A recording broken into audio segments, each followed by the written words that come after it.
Em verdade vos digo, quem crê em mim tem a vida eterna. Eu sou o pão da vida. Vossos pais comeram maná no deserto. Este é o pão que desce do céu, para que todo que dele comer não pereça.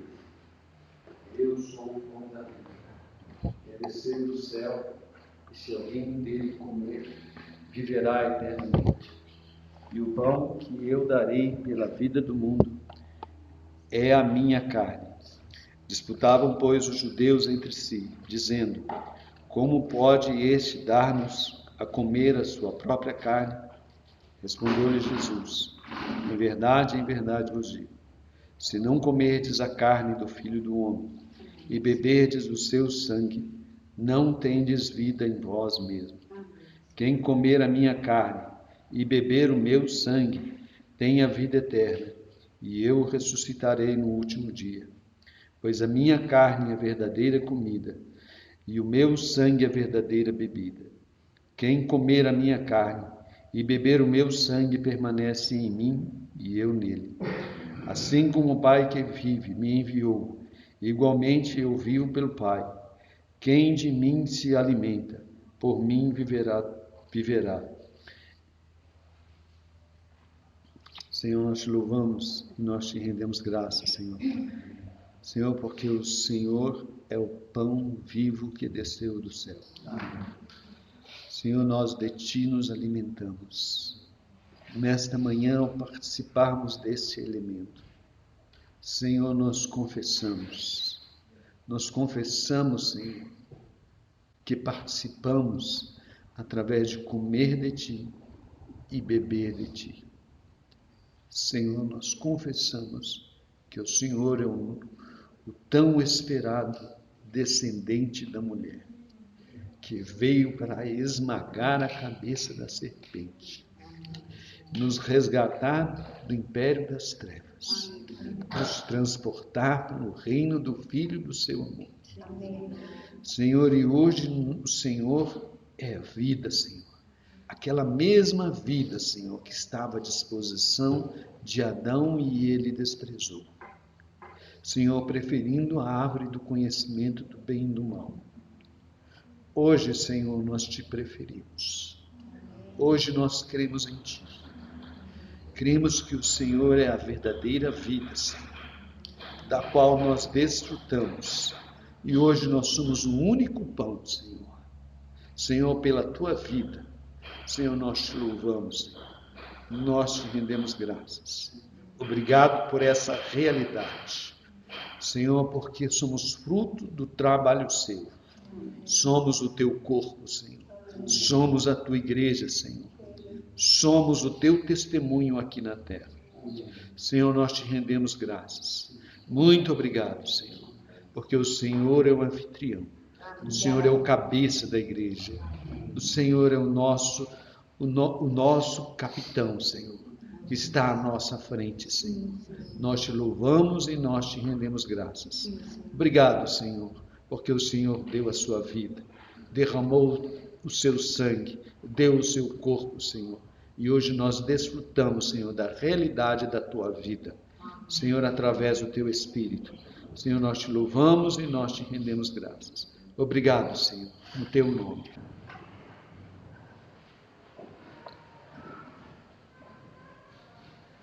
Graças ao Senhor por esse momento que nós tivemos na sua presença, né? Lembrar do Senhor é sempre muito precioso, né? Eu sempre lembro já falei tantas vezes para os irmãos, do irmão Steven, várias vezes que ele ia compartilhar depois do Partido do Pão, ele sempre mencionava o seguinte, como era difícil para ele compartilhar depois de um momento tão precioso, e realmente é a sensação que nós temos, né? Vamos abrir nossas Bíblias em Lucas capítulo 15. Os irmãos acompanhem com atenção, é um texto que é bem conhecido de todos nós, mas acho que é muito precioso nós lermos esse capítulo todo.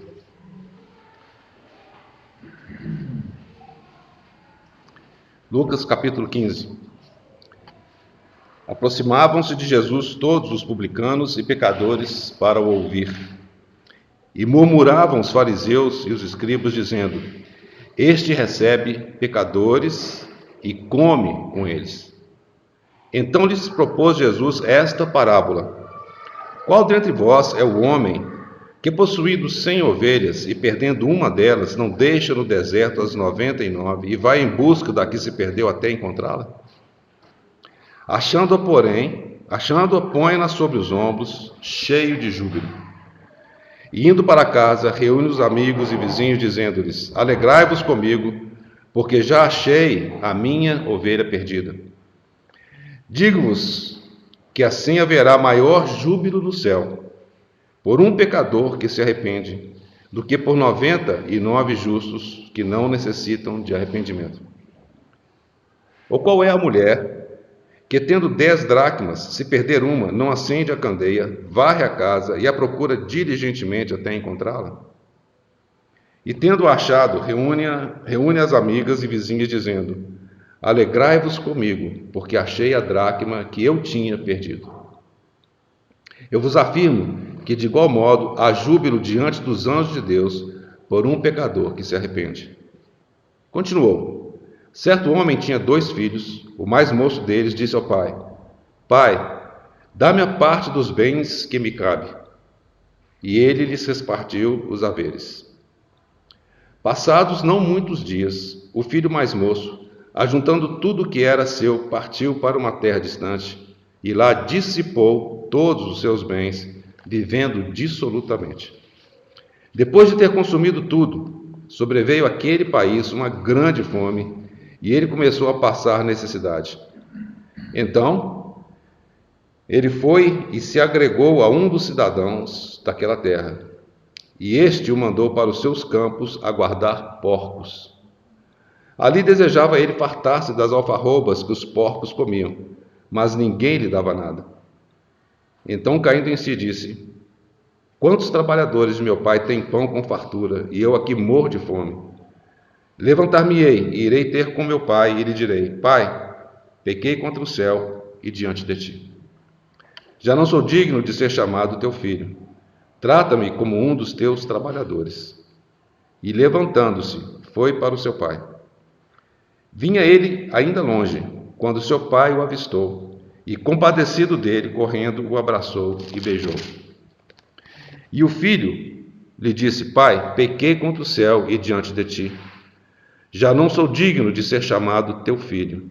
O pai, porém, disse aos seus servos: Trazei depressa a melhor roupa, vestiu, ponde-lhe um anel no dedo e sandália nos pés. Trazei também e matai o novilho cevado. Comamos e regozijemo-nos, porque este meu filho estava morto e reviveu, estava perdido e foi achado. E começaram a regozijar-se. Ora, o filho mais velho estivera no campo, e quando voltava, ao aproximar-se da casa, ouviu a música e as danças. Chamou um dos criados e perguntou-lhe que era aquilo. E ele informou: Veio teu irmão e teu pai mandou matar o novilho cevado, porque o recuperou com saúde. E ele se indignou e não queria entrar. Saindo, porém, o pai procurava reconciliá-lo. Mas ele respondeu: Seu pai, há tantos anos que te sirvo, sem jamais transgredir uma ordem tua, e nunca me deste um cabrito sequer, para alegrar-me com meus amigos. Vindo, porém, este teu filho, que desperdiçou os teus bens com meretrizes, tu mandaste matar para ele o novilho cevado. Então lhe respondeu o pai: Meu filho, tu sempre estás comigo, tudo que é meu é teu. Entretanto, era preciso que nos regozijássemos e nos alegrássemos, porque esse teu irmão estava morto e reviveu, estava perdido e foi achado. Vamos orar? Senhor, nós, quando chegamos diante desse texto tão precioso, nós nos curvamos em adoração, Senhor.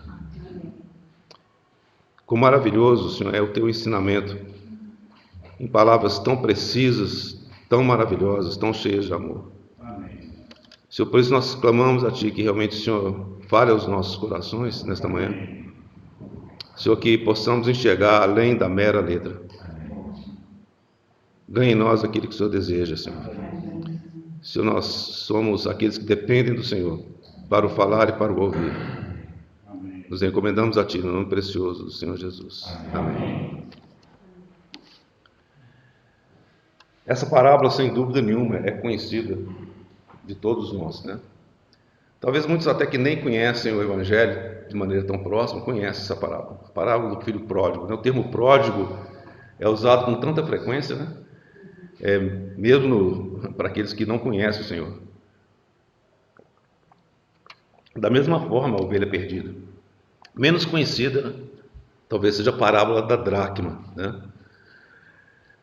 Mas para que nós possamos considerar juntos, né, esse capítulo tão precioso, é importante que nós conheçamos o contexto em que tudo isso aconteceu, né? Certamente eu sei que vários irmãos e irmãs poderiam compartilhar aqui daquilo que já ganharam nesse texto diante do Senhor, né? Eu sei que muitos de nós receberam, né, palavras maravilhosas do Senhor nesse texto tão conhecido. Mas eu gostaria de só considerar alguns pontos com os irmãos para encorajamento mútuo nesta manhã. Qual que é o contexto, então, que envolve esse capítulo tão precioso? Na realidade, nós estamos aqui no momento, basicamente, final da vida do Senhor, dos dias dele na sua carne, e isso acontece no momento em que ele está no seu ministério na Pérea. Lembrando que Pérea ficava basicamente do lado direito, onde eu andei, né? Do lado direito do Jordão, por ali, naquela região ali. A leste, né? Se puder colocar assim. E o Senhor Jesus, então, ele, no seu ministério ali, ele teve a oportunidade de ter várias interações, e uma delas em particular começa lá no capítulo 14, que nós vamos ler alguns trechos só para que nós possamos contextualizar. Tudo isso que nós vamos considerar, capítulo 14, capítulo 15, tudo isso aconteceu num dia, num sábado, ok? Nesse ministério do Senhor Jesus ali na Pérea.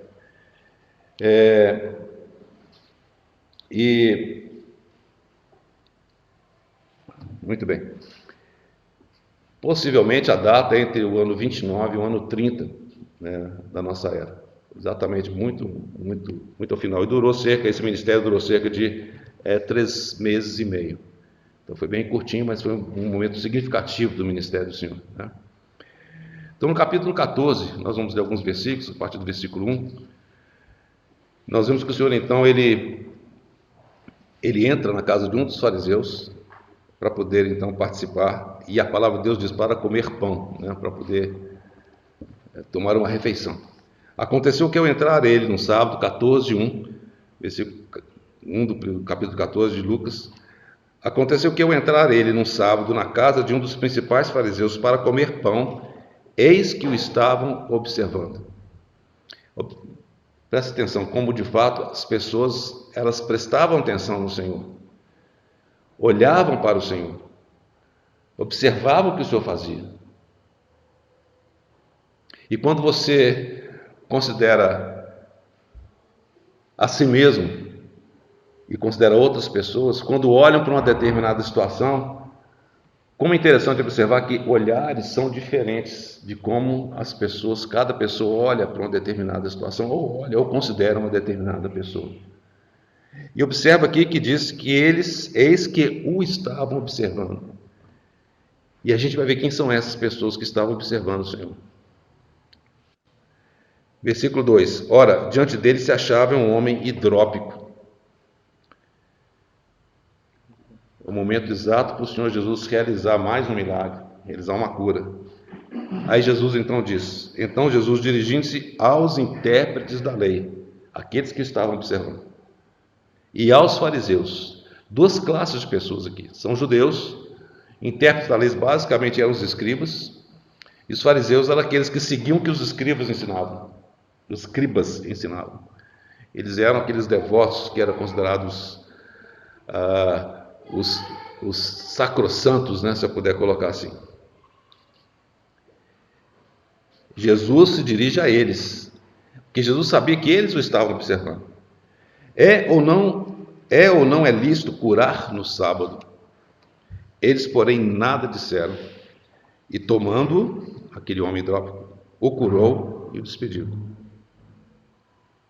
E aí o Senhor Jesus diz, a seguir lhes perguntou, qual de vós, se o filho ou o boi cair num poço, não o tirará logo, mesmo em dia de sábado? Observe que já tem um prenúncio daquilo que aconteceria não muito tempo depois, naquele mesmo dia. O Senhor Jesus já levanta o ponto, olha, hoje é sábado, e no sábado não pode ser feito o bem, e principalmente no sábado ele faz menção a um filho ou um boi, um dos dois, cair num poço, ou seja, numa situação de perda, possível morte, não é?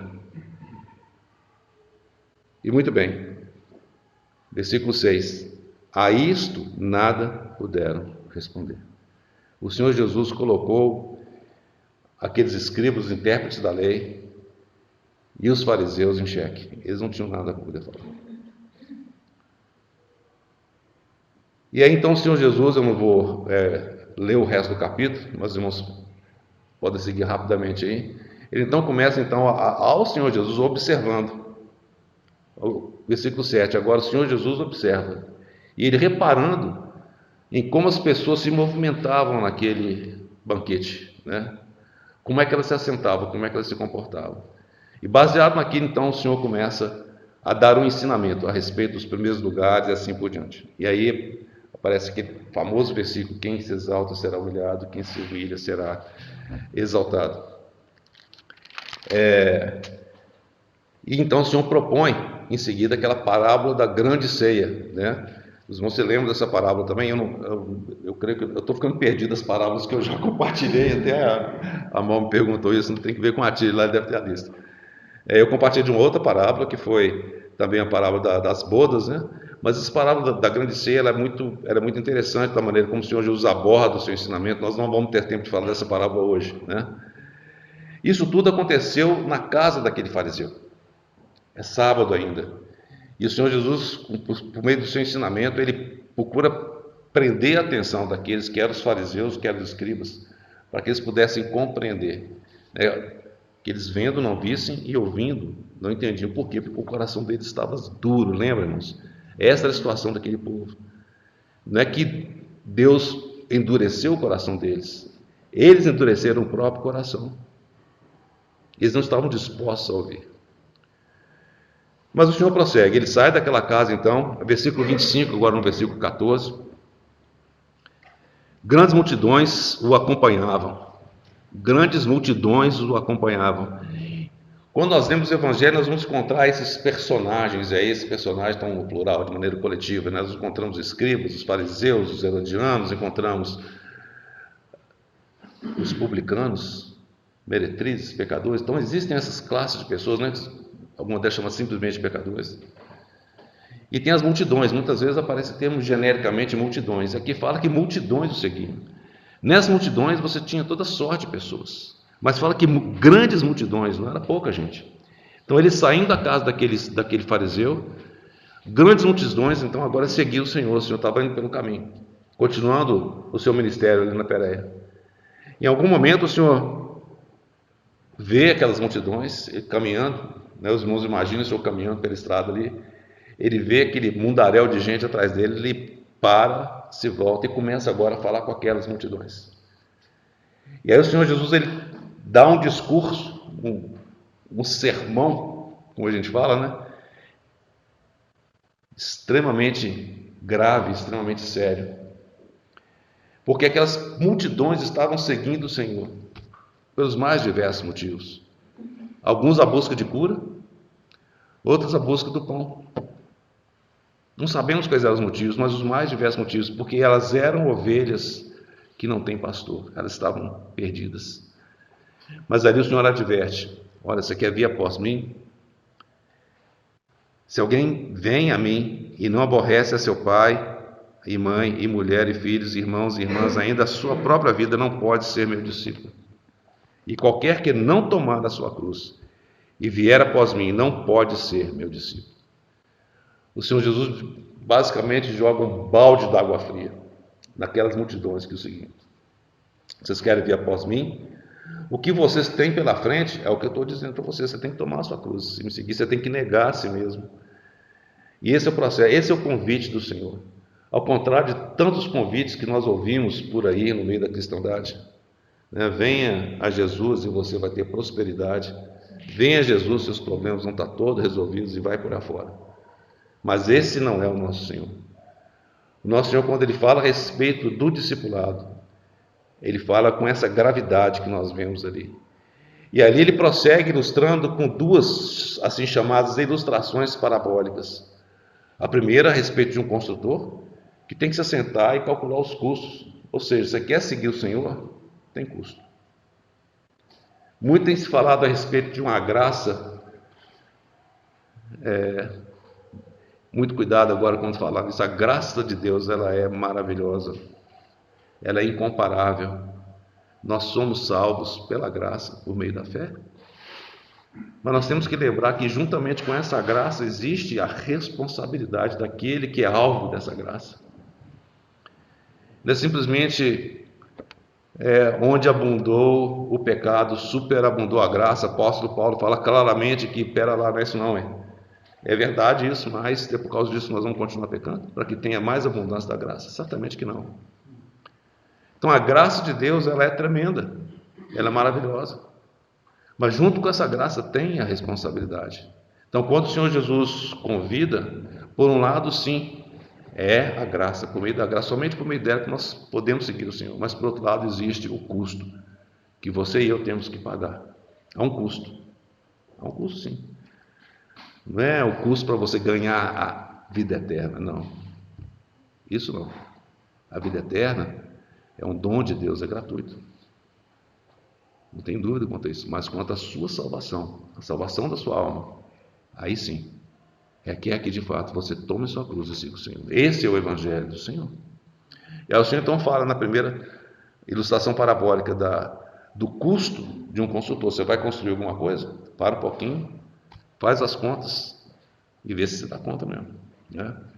É muito comum na minha experiência quando eu estive na Pró-Reitoria de Administração lá no UFMG, algo que é muito desconhecido, né, em geral, que quando você vai fazer uma obra pública, ou qualquer obra, você tem que ter uma coisa chamada orçamento, né? O que é o orçamento? O orçamento é quanto é que vai custar cada item, né? Custa tanto, mão de obra, tanto, então você soma tudo, você chega no final, você tem um orçamento, né? Agora, o orçamento é feito baseado num projeto. Você faz um projeto, aí você pega cada item daquele projeto, tem tantas paredes, tanto metro de altura, tem porta de tal tipo, alvenaria, né? Aí você soma aqueles itens, todo o custo de cada um, você tem um orçamento. Se você erra no projeto, seu orçamento está errado. E era muito comum as pessoas virem, né, o diretor de unidade, vir com um projeto que não era projeto, na realidade era um esboço, né, falando que custava X, né, e obviamente não custava X, e você não consegue contratar daquela forma, você tem que ter uma coisa chamada orçamento de um projeto executivo, ele tem que ser totalmente detalhado.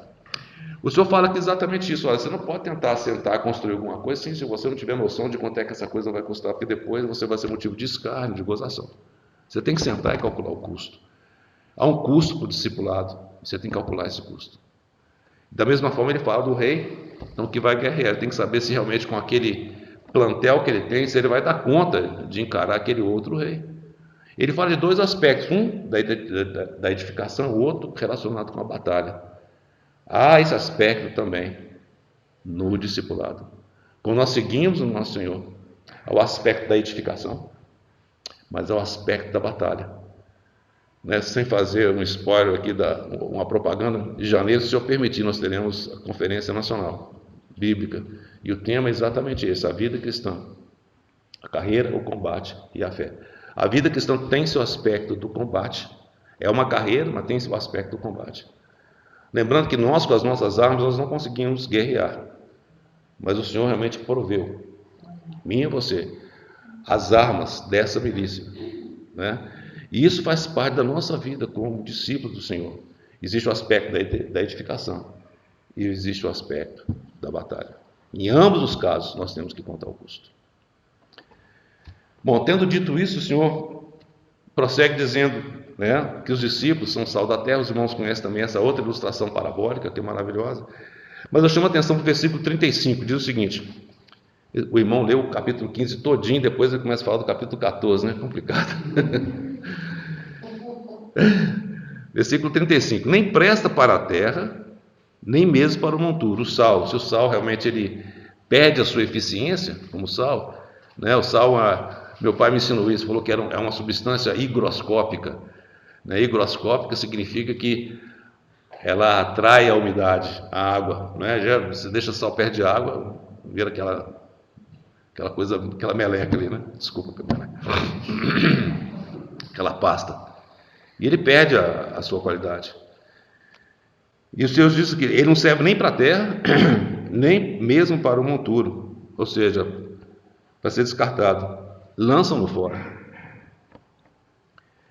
E observa bem como o Senhor termina. Ele fala o seguinte: quem tem ouvidos para ouvir, ouça. E aí começa o capítulo 15. Versículo 1.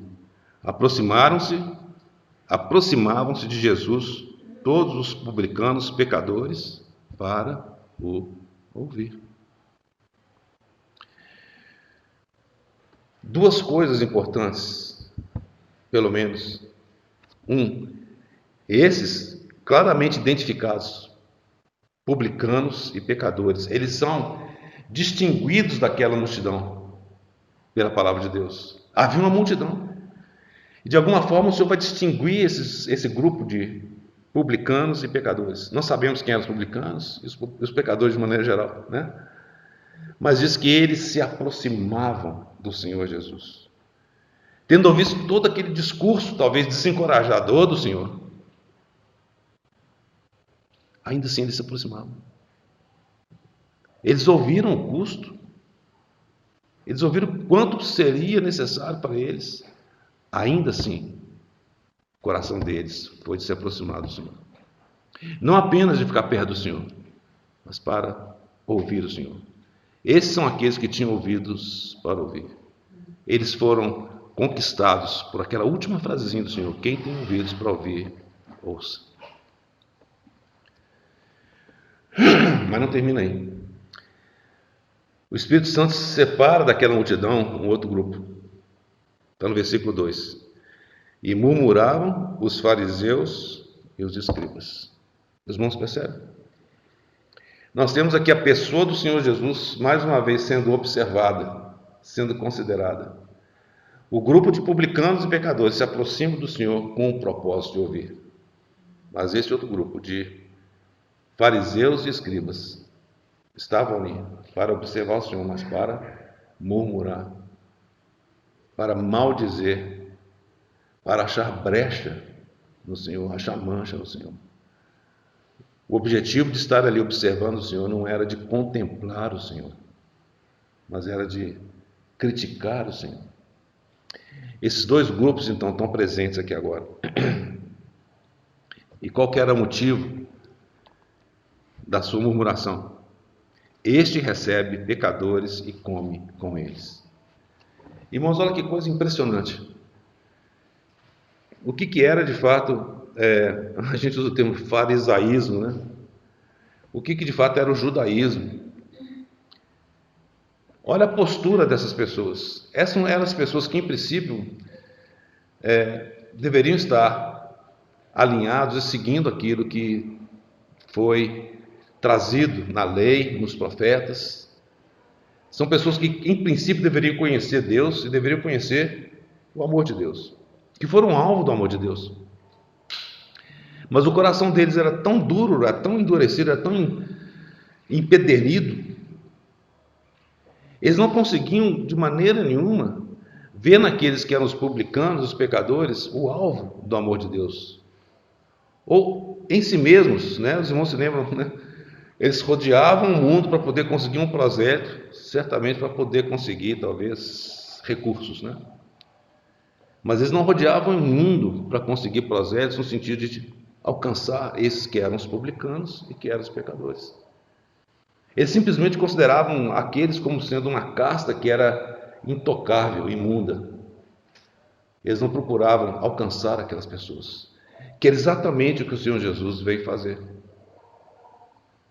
Os sãos não precisam de médicos, O Senhor Jesus não veio para os sãos, mas ele veio para aqueles que precisavam de fato dele. E aí então o Senhor Jesus começa a proferir esta parábola. Certamente o Senhor Jesus conhecia o intento do coração daquelas pessoas, de um grupo e do outro grupo. O Senhor conhecia o coração dos publicanos, dos pecadores, como também conhecia o coração daqueles que eram os fariseus e os escribas. Conhecia o coração de ambos. E o Senhor agora começa então a proferir aquela parábola. E esse é um ponto importante, irmãos. Há vários livros, vários autores, né, irmãos preciosos ao longo da história da igreja, que escreveram sobre esse capítulo, né? Então tem o próprio irmão Campbell Morgan, né, que nós temos ouvido aí, nosso irmão Luiz compartilhar a respeito do grandioso médico, o irmão William Arnault, que é outro irmão muito precioso, todos eles do século XVIII e XIX, uma irmã preciosa chamada Ada Haberson, que baseou muito o seu trabalho no trabalho de um outro irmão chamado Trent, Richard Chevalier Trent, que era o nome dele, né? E tantos outros ao longo da história da igreja que escreveram sobre esse texto. E é interessante observar que o irmão Campbell Morgan dá o nome desse capítulo, assim, a parábola das coisas perdidas. E por que a forma está no singular? Olha que interessante. Versículo 3. Ele começa assim: então, tendo em vista o que o Senhor Jesus percebeu no coração daquelas pessoas, então lhes propôs Jesus essas parábolas. Ninguém reclamou. É esta parábola. E é muito maravilhoso isso, porque eu confesso que até pouco tempo eu entendi como sendo 3 parábolas diferentes, né? Mas é muito preciosa a maneira como o nosso irmão Campbell Morgan coloca isso, irmão. Outros irmãos também colocam, que de fato é uma parábola com 3 cenas diferentes, ou 4, mas são 3 cenas diferentes. É como um quadro, ele coloca como um quadro que é pintado, diorama, seja, mas é um quadro com 3 cenas diferentes naquele quadro. E a primeira cena é a cena da ovelha perdida. A segunda cena é a cena da dracma perdida. A terceira cena é a cena do filho perdido. E tem mais uma quarta cena, que é do filho mais velho.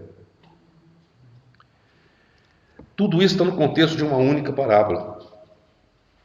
E o Senhor deseja trazer o ensinamento dele a partir dessas 3 ou 4 cenas, de maneira coesa, intrinsecamente conectadas.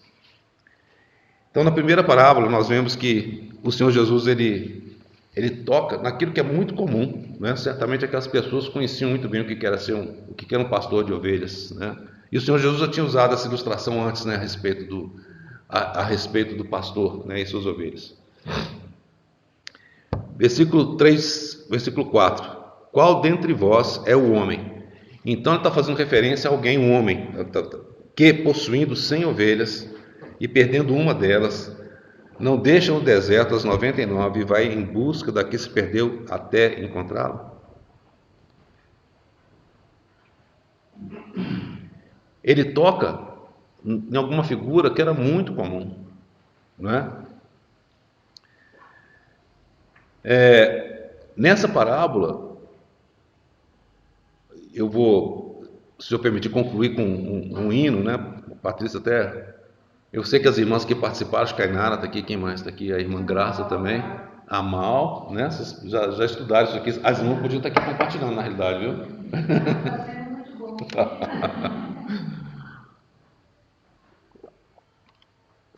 Tem um hino muito precioso a respeito dessas parábolas, eu vou deixar para o final, então. Então aguardem. Então essa ovelha perdida, ela mostra como de fato, apesar daquele pastor ter as 100 ovelhas, alguém pode dizer, não, 100 é um bom número, 99 também. Ou seja, você perder 1%, está de bom tamanho. Mas observe que esse não foi o coração daquele pastor. Alguns podem chamar, mas é ganância dele? Certamente que não. Ele amava aquela ovelha. De alguma forma ele tinha um afeto por aquela ovelha também, da mesma forma que ele tinha pelas 99. Certamente, se qualquer uma das 99 tivesse perdido, ele iria atrás daquela que estava entre as 99 também. Mas no caso aqui foi uma delas que se desgarrou. Então ele vai em busca daquela ovelha que se perderam. A próxima parábola fala a respeito da dracma, né? E uma coisa que nós vemos em cada uma dessas cenas, existe a perda, existe a busca, existe o encontro, existe o regozijo. Olha que bonito aqui. Achando-a, põe-na sobre os ombros. Essa figura é maravilhosa, né? Ele leva a ovelha. Ele não vai com o cajado dando uns cutucão nessa e aprende agora. Presta atenção. Vai andando agora de volta que aguenta, né? Não. Ele pega aquela ovelhinha, põe nos ombros e leva, né, com todo carinho, cheio de júbilo. Cheio de júbilo. Ele volta cheio de júbilo, não só para si mesmo. O que ele diz? E indo para casa, reúne os amigos e vizinhos, dizendo: alegrai-vos comigo, porque já achei a minha ovelha perdida. Não era simplesmente uma ovelha perdida, mas era minha. Observa quão precioso é esse termo, né? Quão preciosa essa palavra minha, né? É minha ovelha. Não é qualquer ovelha, mas é a minha ovelha, que ele estava perdido. E aí o Senhor Jesus translada isso para o reino celestial. Diz: olha, a mesma coisa, o mesmo júbilo há quando um pecador se arrepende, né? Próxima parábola, próxima cena, então, nós temos agora a dracma perdida, né? Ou qual é a mulher? Ele começa com o homem, agora fala com a mulher. Alguns autores falam que seria talvez para poder contrabalançar essa questão do gênero, mas certamente isso não estava no coração do Senhor, né? E nós temos que lembrar disso, que de fato o Senhor, infelizmente o mundo não vê isso, mas o Senhor foi aquele que trouxe a mulher à posição correta. A mulher era desprezada na antiguidade, principalmente no Oriente. Mas o Senhor traz a mulher e coloca a mulher na sua posição correta. O Senhor foi o que fez isso, acima de qualquer outro. Não pela questão de igualdade de gênero, isso não é o ponto do Senhor, mas de fato como uma ovelha que também, a mulher é uma ovelha do Senhor. O Senhor traz essa mulher também. Entendo o que eu vou dizer, né? O apóstolo Paulo é muito claro a respeito disso, mas traz na ordem certa da criação de Deus. É isso que o Senhor Jesus faz. E não despreza, né? E aí traz aqui: qual é a mulher que, tendo 10 dracmas, se perder uma, não acende a candeia, varre a casa e a procura diligentemente até encontrá-la, né? O que é a dracma, né? A dracma é uma moeda de prata. Bom, tem várias, os irmãos lerem, buscarem, vão encontrar várias definições, interpretações para a dracma. Mas em particular entende-se que nessa época era uma moeda de prata que tinha efígie talvez de uma autoridade, né? E essa moeda de prata ela tinha o mesmo valor de um denário, ou seja, que era um dia de serviço, ok? Mas possivelmente a preocupação dessa mulher não era necessariamente com o valor da moeda perdida, era muito mais do que aquela moeda talvez significasse. E tem um termo interessante, os irmãos acham que escreveram sobre essa parábola, talvez entendam dessa forma, eu tendo a concordar, que de fato as mulheres daquela época elas utilizavam uma tiara, eu não sei se é o termo certo, mas os irmãos me perdoem, né? O outro termo que tem para isso é testeira. Uma testeira é mais para animal, né? Acho que é testeira, mas é uma tiara que ficava na testa, tá? Ficava na testa. Acho que, né, a gente consegue ver essa ilustração em vários países, né? Cigano também. Então, são várias moedas, né, que são presas por uma correntinha e é um adorno, né? E, claro, a perfeição daquele adorno estava em você ter as 10 moedinhas ali, as 10 dracmas de prata. E essa tiara talvez significasse que aquela mulher estava ou noiva, ou estava comprometida, ou ela já estava casada. Então a perda daquela moedinha não significava necessariamente o valor intrínseco da moeda, mas mais a posição que ela tinha em compor um ornamento que tinha um significado muito profundo, para ela principalmente, né? Alguns irmãos acham que se for simplesmente pelo valor da dracma, ela ia varrer um pouquinho só, não achou e deixar para lá, né? Consegue outra dracma em algum lugar, mas não, aquela dracma, ela era especial. Aquela dracma, ela tinha um papel de integrar um ornamento que para ela era muito caro no sentido sentimental. Por isso que a gente vê que ela, com diligência, ela acende a candeia, ou seja, para poder olhar nos lugares mais escuros da casa, né? Frequentemente, quando a gente perde alguma coisa, se você não acender uma luzinha, não enxerga de jeito nenhum, né? Eu costumo mexer com uns parafusinhos muito pequenos e de repente o danadinho pula, né? Onde é que caiu esse parafusinho, uma molinha, né? Se você não acende uma luz, você não enxerga, eu já não enxergo, né? Já não enxergo de jeito nenhum, né? Então ela acende a candeia com toda diligência, sim, eu vou achar essa dracma. Ela pega a vassoura e ela varre a casa, certo? Até encontrar. E observe bem, ela busca diligentemente. Ela busca colocando todo o seu esforço, toda a sua atenção para que ela consiga encontrar aquela dracma. E ela, tendo achado, de novo, reúne as amigas e vizinhas, dizendo: alegrai-vos comigo, porque achei a dracma que eu tinha perdido. E o Senhor Jesus, de novo, translada isso para o reino espiritual e diz: eu vos afirmo que de igual modo há júbilo diante dos anjos de Deus por um pecador que se arrepende. Estava perdido e foi achado. Mais uma vez nós vemos algo foi perdido, foi buscado, foi encontrado. E o grande júbilo que isso trouxe. Finalmente, então, nós chegamos na parábola do assim chamado filho pródigo, né? Muitos dizem que talvez não deveria ser a palavra do filho pródigo, mas do pai. A parábola seria do pai, né? Porque o que a gente vê são basicamente ações que aconteceram e que nos levam a conhecer de fato o coração daquele pai, né? Mas a gente vê que se na primeira parábola nós temos aquele homem, na segunda nós temos a mulher, aqui nós temos um pai. E esse pai agora ele perde um filho. E essa parábola, né, ela era muito intrigante por um lado, porque ela mostra um cenário que muitas vezes foi interpretado talvez de maneira incorreta. E eu vou dar uma pausa aqui para a gente poder lembrar de novo. Aqui nós temos o Senhor falando com aqueles em particular que eram os pecadores, os publicanos e os fariseus e os escribas. Eles estavam ouvindo o Senhor ali. Eles deviam estar ali atônitos, tentando entender. Alguns acham que aqui na parábola do filho pródigo, que talvez o Senhor estivesse dando uma ilustração do que seria o judeu e o gentio. Eu particularmente acho que não. Porque o ensinamento que o Senhor Jesus estava dando naquele momento era para aqueles que estavam ali ouvindo a Ele, né? E quando nós vemos que aquele filho se perdera, algo toca no seu coração, no meu coração, porque ele antes habitava ali com seu pai. Vamos ver essa parábola de maneira bastante rápida, né? Continuou.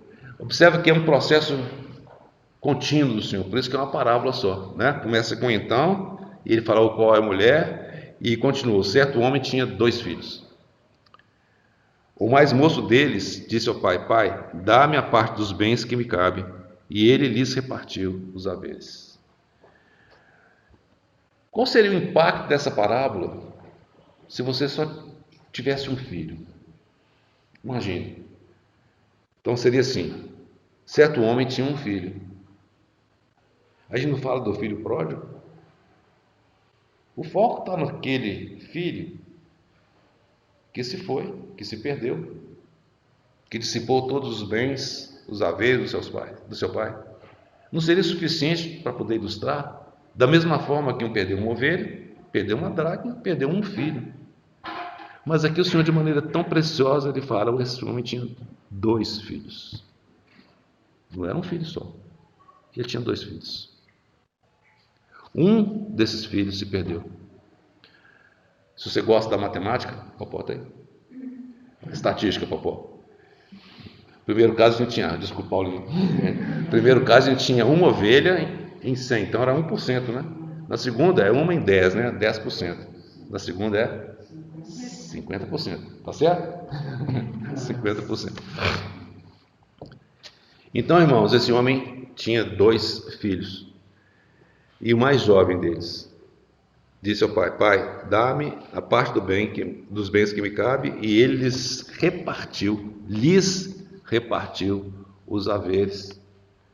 Que no momento em que ele pega a herança, ele vai fazer a partilha, certamente nessa hora o mais velho recebeu também. E nós sabemos pela palavra de Deus que o primogênito ele recebe porção dobrada. Então esse mais novo recebeu 1/3, não é isso? Certo? O mais velho recebeu também. E passou um tempo, a gente não sabe quanto tempo. Fala que são não muitos dias, né? O filho mais moço, juntando tudo que era seu, partiu para uma terra distante e lá dissipou todos os seus bens, vivendo dissolutamente. Então aí, por opção própria. A ovelha, dizem os especialistas, pena que o André não está aqui hoje, né? Diz que a ovelha é um bicho muito burrinho, né? Muito bobinho mesmo, né? Fala que quando ela cai de 4, ela não consegue virar sozinha. Ela é bobinha demais. Se dá um buraco na cerca, ela atravessa, vai embora, na hora que ela assusta já era, já está perdida, né? Talvez por essa ignorância ou por essa insensatez da ovelha. Quanto a dracma, de alguma coisa aconteceu que ela foi perdida por culpa de alguém, né? Talvez a mulher tenha perdido alguém, tinha feito alguma coisa. Esse filho não. Esse filho, de maneira deliberada, ele decide, igual fala, vazar. Ele decide sair. Foi a opção que ele tomou. É a consequência do ato que ele tomou. E aí a gente sabe a história, não vou entrar nos detalhes, os irmãos conhecem, mas ele consumiu tudo que tinha. Ele certamente saiu com vestes finas, certamente ele saiu com joias, certamente ele saiu calçado. Por quê? Porque a gente sabe, é só o escravo que não tinha sandália, é só o escravo que não tinha calçado. Ele era filho, ele saiu calçado, vestido, ornamentado e alimentado. Essa foi a condição que ele saiu da casa do seu pai. Mas ele vai e perde tudo. E quando ele vai para essa terra distante, né, o que significa esse país distante, essa terra distante? Possivelmente, irmãos, está falando do mundão mesmo, do mundo. Ele se perde nesse mundo no qual jaz o maligno. E ali, perdido, ele perde tudo. Lembra do convite do Senhor para aquele que queria segui-lo, né? Se alguém quiser vir após mim, toma a tua cruz. Negue-se a si mesmo. Porque se alguém quiser amar a sua vida, não está nesse texto aqui não. Perder-la. Ou seja, você vai querer buscar aquilo que está de deleite para a sua vida? Vai perder. Mas você perde por amor a mim, você vai achar. Então o princípio está aqui colocado. E está ilustrado na vida desse jovem, eu acho que ele era jovem, o mais moço, né? Ele se perde, então, no mundo. E olha que triste aqui. 2 pontos importantes. Depois de ter consumido tudo, sobreveio àquele país uma grande fome. E ele começou a passar necessidade. É muito interessante, o irmão Campbell Morgan fala o seguinte: quando sobrevém a fome num país, não significa que fisicamente aquele país todo está com fome. Pode ser que alguém naquele país esteja com fome. E esse era o caso desse filho mais novo. É ele que estava passando fome. Sobreveio grande fome. Grande fome. É a grande fome que ele tinha também. A gente sabe que nesse mundo não tem sustento. Não é verdade? E se você está nesse mundo, se alguém está nesse mundo que não conhece o Senhor, realmente a situação é uma situação de fome. Então ele começou a passar necessidade. E então ele foi e se agregou a um dos cidadãos daquela terra. E este mandou para os seus campos guardar porcos. Nessa hora, acho que os fariseus E os escribas devem ter arrepiado todo, né? Só falar porco, né, já deve ter causado um frisson ali, né? Não tinha coisa mais degradante. Então o Senhor Jesus, com a força daquilo que estava dizendo, ele trazia um impacto para aqueles que estavam ouvindo. Presta atenção. Essa é a situação quando você se afasta da casa do Pai. Quando você se afasta da casa do Pai, quando você se distancia do Pai, o seu destino, de fato, é você criar porcos. Nem era criar, guardar os porcos. Bom, eu já fui em algumas pocilgas, e os irmãos devem conhecer também, né? Acho que é muito desagradável, né? O cheiro e toda a situação ali. Nós não temos que avançar muito nesse aspecto. E observa qual que era o propósito dele. Ali, ele, aquele jovem, queria se fartar das alfarrobas, comida dos porcos. Aquilo que os porcos comiam. Ele chegou a tal nível, tão baixo, é o nível de um animal. Mas não apenas de um animal, no nível de um porco. É o nível mais baixo que você poderia imaginar, mesmo e principalmente para um judeu. É mais baixo do que ele desejava. Olha só o que diz aqui. Ali desejava, ele queria se fartar, comer daquela comida. Olha só. Mas olha o que diz a última frase. Mas ninguém lhe dava nada, nem as alfarrobas daqueles porcos. Nada. Ele não era digno nem da alfarroba dos porcos. Não tem noção? Foi assim que ele foi considerado. Ele foi rejeitado pelo mundo mesmo. Até o mundo agora o rejeita. E aí aquela frase maravilhosa. Então, caindo em si. Ou seja, antes ele estava fora de si. Mas agora ele cai em si. De alguma forma algo moveu no seu coração. E olhando essas três parábolas, né, é muito precioso ver que aquilo que alguns irmãos também relatam. Na primeira você vê Deus o Filho em busca do pecador, né, em busca daquela ovelha. Na segunda, a mulher é um tipo, né, da igreja sendo guiada pelo Espírito Santo. Então é o Espírito Santo, de alguma forma, Deus o Espírito, né, sendo representado ali de alguma forma. E na última parábola, então, Deus o Pai, na figura desse Pai, né? Vamos prosseguir aqui para a gente poder avançar. Muito bem. E levantando-se foi para o Pai, depois dele tentar planejar e projetar e preparar todo um discurso. O discurso dele era longo, né? Levantar-me-ei, irei ter com meu pai, versículo 18, eu direi, Pai, pequei contra o céu e diante de ti. Já não sou digno de ser chamado teu filho. Trata-me como um dos teus trabalhadores, porque ele sabia como um dos trabalhadores do seu pai estaria em muito melhores condições do que ele se encontrava naquele momento. E ele tomou ação, levantando, foi. Versículo 13. Quando ele tinha ajuntado tudo, ele partiu. Ele levantou-se e partiu. Agora ele levantando, foi. E essa cena é uma das cenas mais maravilhosas. Versículo 20. Eu não sei como é que pode ter sido isso, não sei qual era a idade do pai. Possivelmente ele não tinha óculos, naquela época não tinha óculos, né?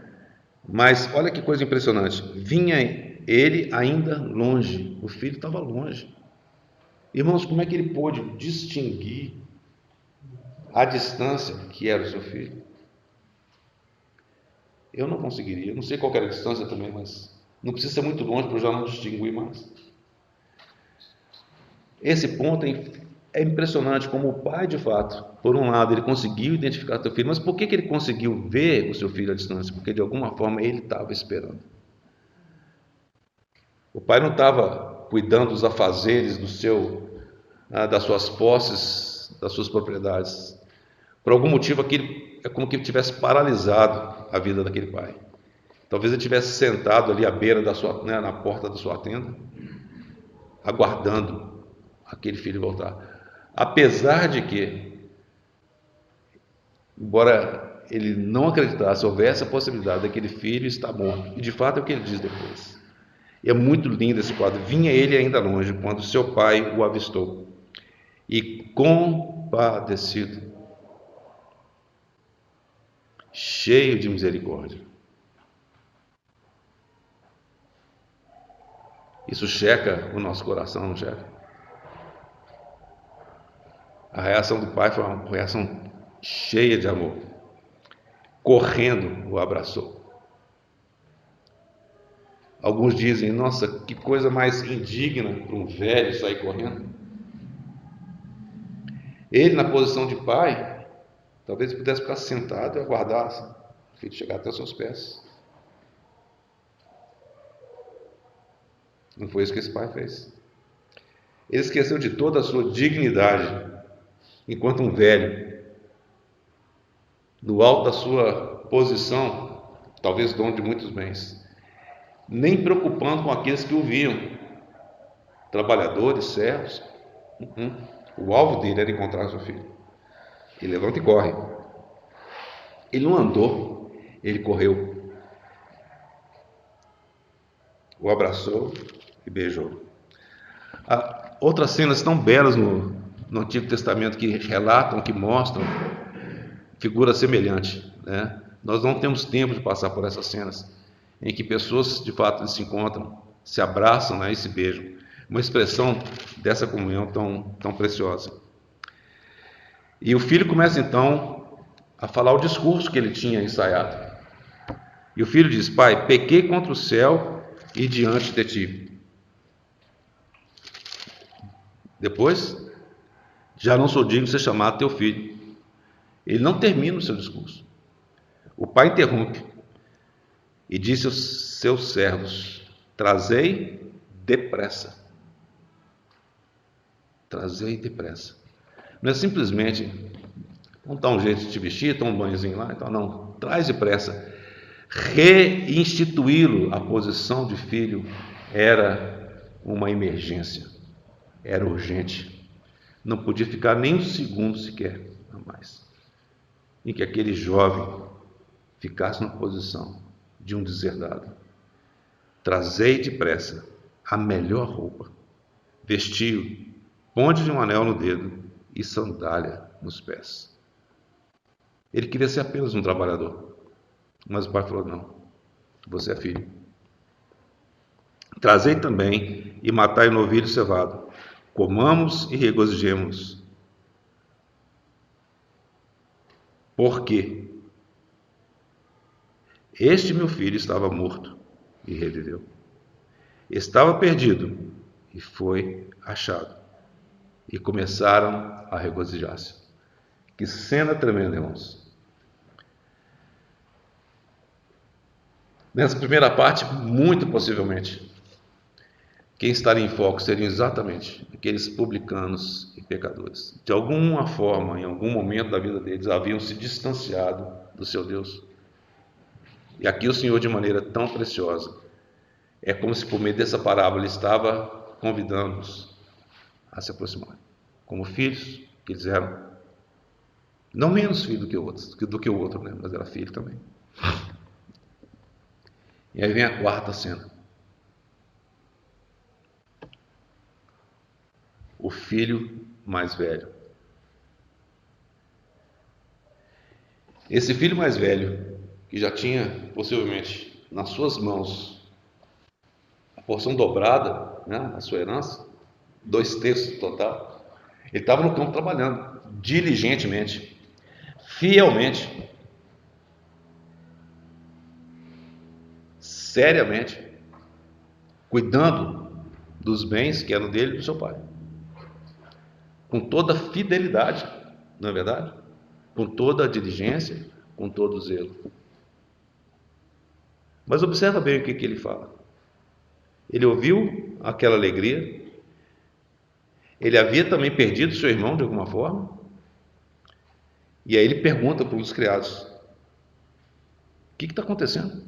Aí ele fala: veio o teu irmão, e teu pai mandou matar o novilho cevado, porque o recuperou com saúde. Qual foi a reação dele? Vou me alegrar com meu irmão.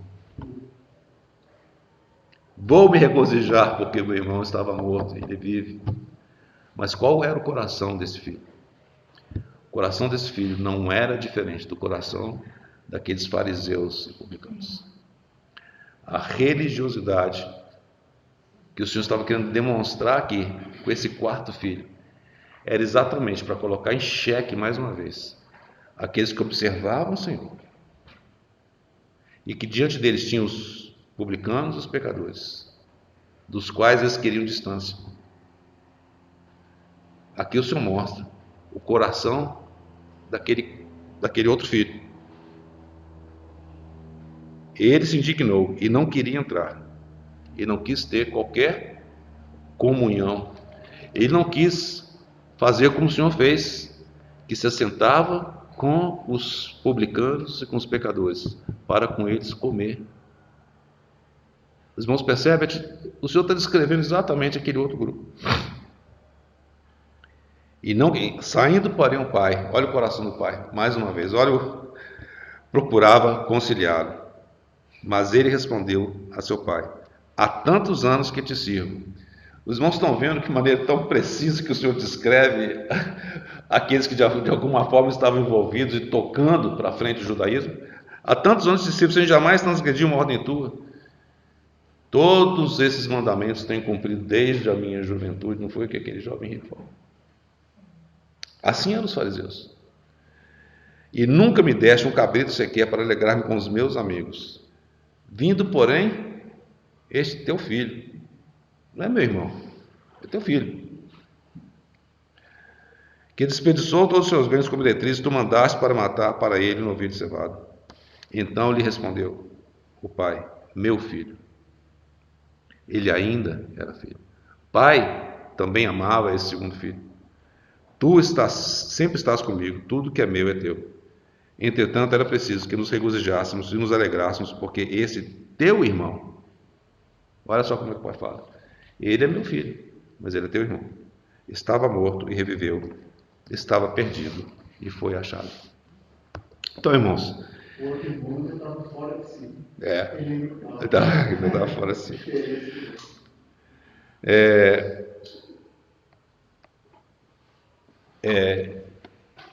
Essas são as 3 cenas, ou 4 cenas, dessa parábola tão preciosa, né? Eu confesso que eu enrolei um pouco para poder compartilhar dessas parábolas, ou dessa parábola. Porque o fato de ser uma parábola tão conhecida, acho que não, os irmãos conhecem tanto, mas eu achei que o Senhor tenha me conduzido de alguma forma a compartilhar sobre ela, né? Certamente eu sei, né, os irmãos e irmãs devem ter muito mais para poder trazer. Quem sabe numa oportunidade, quando tiver um momento de compartilhar aberto, os irmãos e irmãs possam enriquecer ainda mais. E eu vou terminar lendo esse hino. Esse hino foi escrito por uma irmã chamada Elizabeth Cecilia Cleffin, que é o nome dela. E o título do hino é Havia 99. Esse é o título do hino.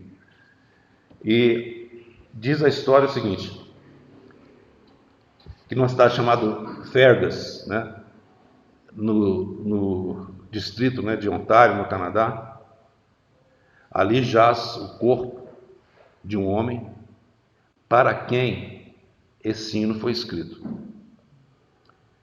As 99, que se chamava. O nome desse homem era George Cleffin. Ele era conhecido como um homem dissoluto e veio para o Canadá tentar trabalhar com agricultura por volta do ano de 1842. Os seus esforços na agricultura falharam. Ele então se deu à bebida e à dissolução completa.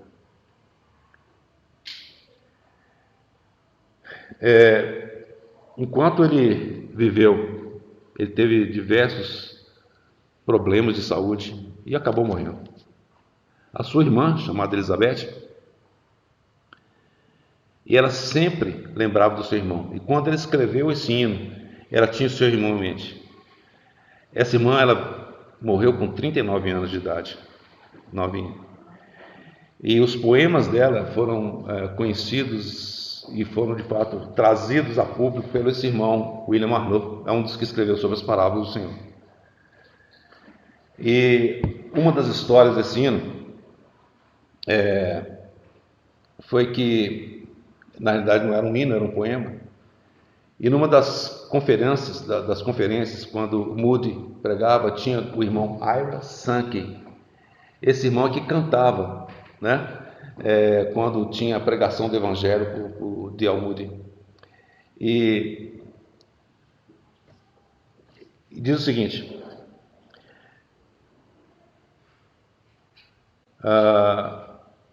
numa conferência evangelística na cidade de Edinburgh, como vocês falam lá, né? Edimburgo, né? Na Escócia, em 1874, a irmã de George e a Elizabeth, a irmã de ambos, que Elizabeth já tinha morrido. Essa senhora, ela estava na audiência quando o Mr. Moody, né, o pastor Moody, depois de pregar o evangelho sobre o bom pastor, ele pediu para o Ira Sankey: cante algo apropriado para esse momento. Isso é um fato histórico, tá? Isso aconteceu. E olha só o que aconteceu. Sankey disse que ele orou por uma melodia. E a resposta que veio a ele, quando ele tocava o órgão e cantou pela primeira vez as linhas desse hino, que foi escrito para o irmão daquela pessoa que estava na audiência, que estava distante, né? Que tinha se distanciado do Senhor. Esse fato aconteceu. Realmente, o Ira Sankey, naquele momento, ele entendeu do Senhor e começou a tocar. E ele musicou esse hino. Na verdade, ele musicou essa poesia, né?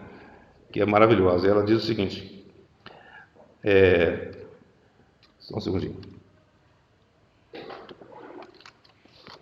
Havia 99 que jaziam em segurança, no abrigo do rebanho, mas uma estava nas colinas distantes, longe no frio e na escuridão, longe nas montanhas selvagens e desertas, longe dos cuidados ternos do pastor.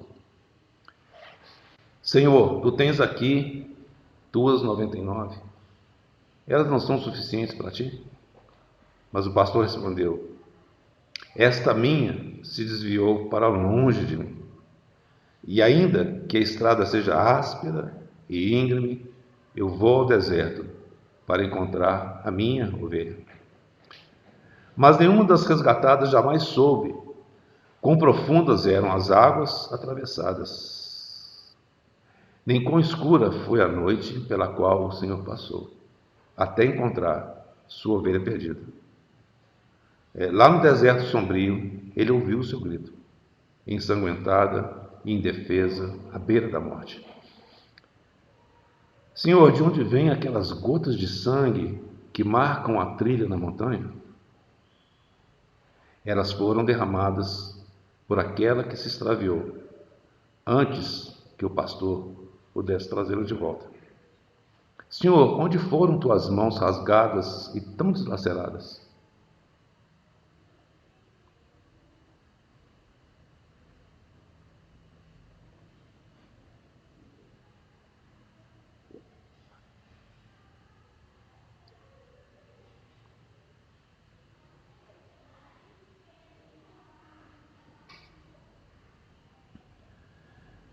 Elas foram perfuradas esta noite por muitos espinhos, e por todos os montes fendidos pelos trovões, e do precipício rochoso subiu um clamor aos portões do céu: regozijai.